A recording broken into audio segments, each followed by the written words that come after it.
আপনি বাধা দিচ্ছেন, ঠিক আছে, প্রোগ্রাম নাকি বন্ধ হয়েছে? এক জায়গায় না হোক আরেক জায়গায়, যে জায়গাতে অনুষ্ঠানটা ছিল এটা হিন্দু বাড়িও ছিল। সনাতন ধর্মের অনেক মানুষ আছে, প্রবীণ মুরব্বী এখানে আইসে, বেড়া এসে মন ডাক্তার খারাপ করে বই দিচ্ছে আমার কাছে আইসে। আশা ছিল নি দাদা? আশা ছিল না ওখানে হইতো? আমরা আশা ছিল না? এই লোকটা ওখানে না হওয়ার কারণে কান্না করে দিচ্ছে। এই যে এক সনাতন ধর্মের মুরব্বী মানুষ ওখানে হইতো, অনেকগুলো সনাতন ধর্মের দিদি রাইতো, মাসি রাইতো, সবাই এসে আমার বক্তব্য শুনতো। তারা তো অনেক ভক্ত, কথা বলতে ঠিক না? এই সনাতন ধর্মের লোকদের মন ভেঙে দিচ্ছে। এরা কি ইচ্ছা করলে বারবার আমার পায়? এরও তো আশা ছিল যে তাই রোজ রাইব। হ্যাঁ, ঠিক নেই? এই জন্য আপনারা মন খারাপ করবেন না।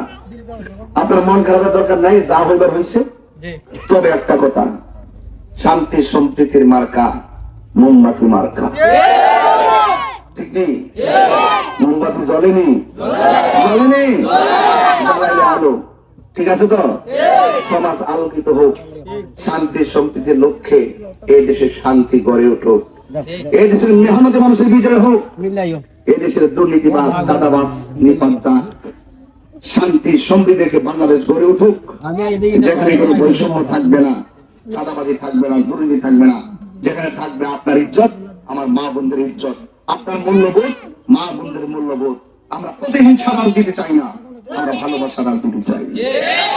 আমার মতন একটা লোক আপনাদের কাছে কাছে দাঁড়াতে আইছে, আপনি বুঝেননি যে আমি কত কষ্ট করতেছি? আমার মতন একটা লোক 1.5 বছর 2 বছর আগে দাওয়াত করেন, চেয়ার টেয়ার সাজায় রাখেন, প্যান্ডেল সাজায় রাখেন, সম্মান করেন, খুব সুন্দর করে খাওয়া দাওয়া করান। আজকে সেই মানুষটা বাড়ি বাড়ি ঘুরতেছে। আমার তো মনে হয় আপনাদের একটু বোঝার দরকার, নিঃসন্দেহে এই দেশটাকে রক্ষা করতে হবে, দেশের মানুষকে রক্ষা করতে হবে, ধর্মের সুরক্ষা করতে হবে, মত নির্বিশেষে সবার অধিকার প্রতিষ্ঠা করতে হবে। সবার আগে শান্তি, সবার আগে কি? শান্তি, নিরাপদ। আজকে রাজনৈতিক অস্থিরতা বেড়ে গেছে, সেই অস্থিরতা ফিরিয়ে আনতে গেলে সুন্নি জোটের যে মার্কা মোমবাতি মার্কা যদি বিজয় হতে পারে, তাহলে চোরাঘাট মাধবপুর ইনশাল্লাহ এটি বৈপ্লবিক নীতির যেমন পরিবর্তন হবে, আদর্শের পরিবর্তন হবে, এবং সমাজের উন্নতি হবে, এবং শিক্ষা, স্বাস্থ্য এবং অবকাঠামোর উন্নয়ন হবে। মা বোনদের আত্মমর্যাদা তারা ফিরে পাবে, যেখানে কোনো বাধা থাকবে না, বিকৃতি থাকবে না, হিংসা থাকবে না, নিন্দা থাকবে না। প্লিজ সন্ধ্যাবেলা বলে যায়, আল্লাহর রাস্তে দয়া কইরা মোমবাতি মার্কায় ভোট দিবেন। আমি যদি সংসদে যাইতে পারি, কথা দিয়ে গেলাম, আমার কাছে চাওয়া লাগতো না, আমি ফোকটের টাকা ফেবার লেগাইছি না, আমি দিবার লেগাইছি না, আমি দিবার লেগাইছি, সব আপনাদেরকে দিব। আর আপনারা আমার কাছে আইতে পারবেন, আপনারা আমার কাছে বসে কথা বলতে পারবেন, বুক বিলাইতে পারবেন, হাত রাখতে পারবেন, আপনাদের ঘরের দরজা খোলা থাকবে। আপনাদের এই এলাকাই হবে আমার আত্মার বাড়ি। কিসের বাড়ি? একটা রক্তের বাড়ি আর একটা আত্মার বাড়ি। আত্মার বন্ধন কখনো ছিন্ন হয় না। মাধবপুরবাসী যেভাবে মোমবাতির প্রতীকের জোয়ার তুলে আত্মার সেতু বন্ধন তৈরি করেছেন, এই সেতু বন্দরের পিলার, এই সেতু বন্দরের ফাউন্ডেশন অনেক গভীরে চলে গেছে। এই জন্য মোমবাতির পক্ষে থেকে মা বোনদেরকে উদ্বুদ্ধ করবেন মোমবাতি মার্কে ভোট দেওয়ার জন্য। জয় হোক মেহনতি মানুষের, জয় হোক চা শ্রমিকের, অনেক কষ্ট আছে, শ্রমিক ভাইরা তারা অনেক অনেক কষ্ট আছে। আমার একটা কথা, সরকার সাদাবাজি করতেছে, মিশুক এবং ইন্টারভিউতে আপনারা কি শুনতে পারি যে ফাঁসন ইনশাআল্লাহ এই ভালো একটা কথা হইছে। মিশুক যে চলাফেরা করে, ট্রাক চলাফেরা করে, সেই যে চলাফেরা করে,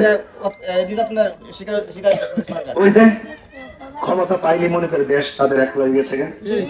আরে যারা যারা দিনে রাতে পরিশ্রম করে, তাদের কাছ থেকে যারা চাঁদা তুলে নেয়, এরা কখনো সভ্য মানুষ হতে পারে না।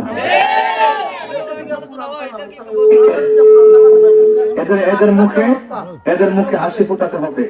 আমি কথা দিয়ে যাচ্ছি, আপনাদের মসিকান্দির মোড় আদমপুর মাদ্রাসা খুব কাঁচা রাস্তা না, আমার কাছে চাওয়া লাগতো না, এবং এখানে হসপিটাল আছে, এখানে তাদের অভিযোগ আপনারা শুনছেন না? এইগুলো ইনশাল্লাহ যদি আল্লাহ আমার দয়া করে, আমি যদি ধর্মটা ধারণ করি, আল্লাহর রহমতে মুখে যা কমু তাই হইব। আর আপনাদেরকে নিয়ে আমার স্বপ্ন, আমি চাই স্বপ্নের চোরাঘাট মাধবপুর একটি মডেল বানিয়ে আমি প্রমাণ করতে চাই যে ইনশাল্লাহ আপনাদের পাশে ছিলাম, আসি এবং থাকবো সুখে এবং দুঃখে। রাজি আছেন সবাই ইনশাল্লাহ? ইনশাল্লাহ মনে আছে? আল্লাহ আপনাদেরকে ওই মোমবাতির প্রতীকে ভোট দেওয়ার তৌফিক দান করুন। আজান হয়ে গেছে, সবাই আমাদের দোয়া করবেন, ভালো থাকবেন, সুস্থ থাকবেন। এই মুসিকান্দি আদমপুর এই যে এরিয়াটা, এটা শান্তিপ্রিয় এলাকা। শান্তিপ্রিয় মানুষ অনেক ভদ্র হয়, ঠিক না? আর এই দেশে ভদ্রতাকে অনেকে দুর্বলতা মনে করে।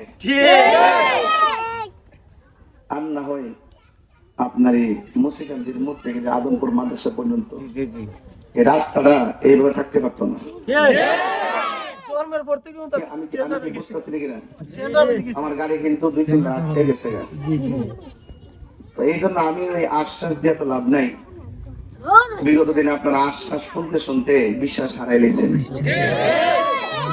এমন কথা হইল, যদি আপনাদের মহামূল্যবান ভোট দিয়া মোমবাতির প্রতীককে যদি বিজয়ী করতে পারেন,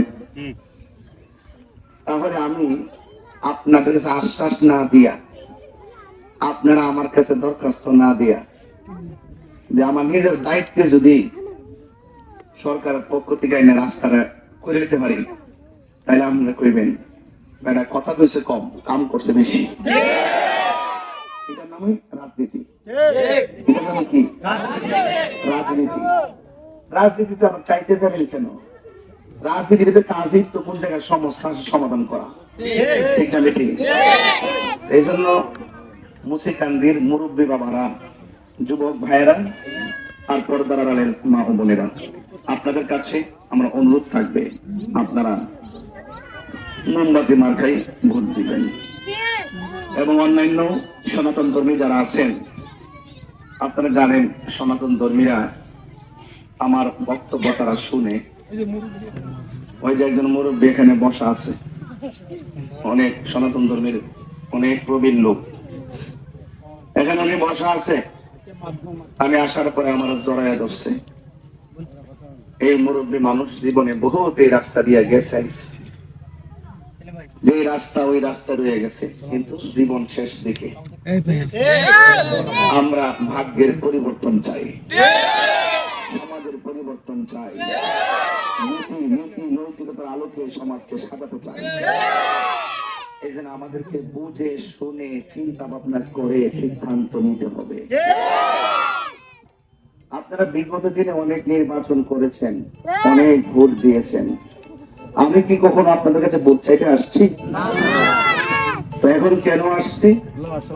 রাজনৈতিক ভাবে যেভাবে দেশ চলতেছে, সংসদে যেভাবে উত্তেজিত পরিবেশ, দেশপ্রেমিক সার্বভৌমত্ব সুরক্ষার মানুষ যদি, ধর্মের সুরক্ষার মানুষ যদি কিছু অংশ লোক সংসদে না যায়, হক কথা কই না লোক নাই, সব দালালে বইরে গেছে। আমার কথা হলো, যদি আমি আল্লাহ যদি আপনাদের দোয়ায় আমার যদি কবুল করে, আমার যদি দোষ হয় আপনি দোষ বলবেন, এই অনুমতি আমি দিলাম। আমি গুণ করলে এটাও আপনি কইবেন, এই অনুমতিও দিলাম। তো দোষে গুণে মানুষ কিন্তু অনেক সময় দোষ করলো, দোষ কয় না, ডরে। এই সমাজটা বর্তমান চলতেছে এইভাবে। যার শক্তিওয়ালা সে বড় মস্তান, ঠিক নেই? অথচ ভোটটা নেওয়ার সময় কিন্তু দুর্বল বেড়া ভোটটা নিছে নি। এসপি সাহেবের যে ভোটের মূল্য, রিক্সাওয়ালার সেই ভোটের বাবা এত মূল্যবান ভোট নেওয়ার পরে আপনি গেটা ধরাইন, এমন ভাবে কথা কন মনে হয় যেন ভোটাররা গোলামের মতন। ভোটারে কি গোলাম না দেশের সম্পদ? এইভাবে প্রত্যেকটা লোককে সম্পদশালী বানাতে দিব। সবচেয়ে বড় উন্নতি হইল নিজের নৈতিক চরিত্রের উন্নতি, ঠিক কিনা? তো আজকে এই প্রোগ্রামটা হওয়ার কথা ছিল মুন্সিগঞ্জ হসপিটালের সাথে, সব প্রচার প্রসার সব হয়েছে। এখন শুনলাম এখানে প্রোগ্রামটা করতে দেয় নাই। আমি যখন বক্তব্য হ্যাঁ প্যান্ডেল করতে গেছিলাম আমাদের উঠাই দিচ্ছে প্যান্ডেল করতে গেছিল উড়াই দিছে সমস্যা নাই তাই এই জন্য হঠাৎ করে প্যান্ডেলটা পরিবর্তন হয়েছে তা আমি একটু বলতে চাইতেছি আমি জানি স্রোতের বিপরীতে বাদ দিলে স্রোতের গতি আরো 3 গুণ বাড়ে মা বোনরা বাড়ি ঘর থেকে বইরে গেছে আসুন বাইরে ভাবে মুরব্বী যুবক সব পাগলে আসছে কথা বল ঠিক কিনা এখন আমি চিন্তিত না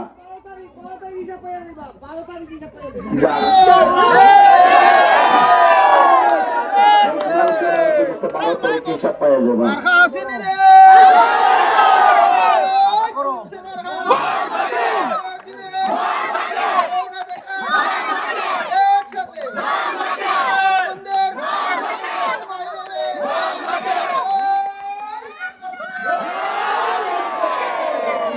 যারা বাধা দেয় আমি যখন এই কথাগুলো মাইক দিয়ে বলি কিছু সাংবাদিক আছে যারা বিক্রি হয় যারা কি হয় বিক্রি হয় তারা এটা প্রচার করে আমি নাকি জনপ্রিয়তা বাড়াইবার নাকি নাকি গুজব দরকার আমি নাকি বানায় বানায় করি। আচ্ছা মুন্সিগঞ্জের বাবারা আপনার বয়স 70, 80, 60, 40, 50 সত্যি করে কোন তো আজকে হসপিটাল সামনে প্রোগ্রামটা কি বাধা দিছে না এটা কি গণতন্ত্র কয় এটা কি রাজনীতি কয় এটা রাজনীতি কয় না আপনার ভোট আপনি চাইবেন আমার ভোটটা আমি চাবো জনগণের 12 তারিখের রায় দিব কারে বানাইব প্রতিনিধি কথা কোন ঠিক না বেটে এই কথাগুলো কইলেই কয় আমি নাকি গুজব রাখাইতাছি পত্রিকা লিখতেছে মানুষে মন জয় করার জন্য আমি নাকি বলি হ্যাঁ এটা বলতে পারেন যে যদি আমার বাধা দেয় তাহলে আমি লিখিত অভিযোগ করি না কেন আমি চাই না এইগুলো নিয়ে বাড়াবাড়ি আর যদি এরকম চলতেই থাকে তাইলে আর আপনারা যেহেতু বিভিন্ন ভাবে বলেন যে আমি গুজব নিজে বানাই বানাই করি তাইলে কিন্তু আমি কাগজ কলমে আপনাদের সাথে যুদ্ধ করব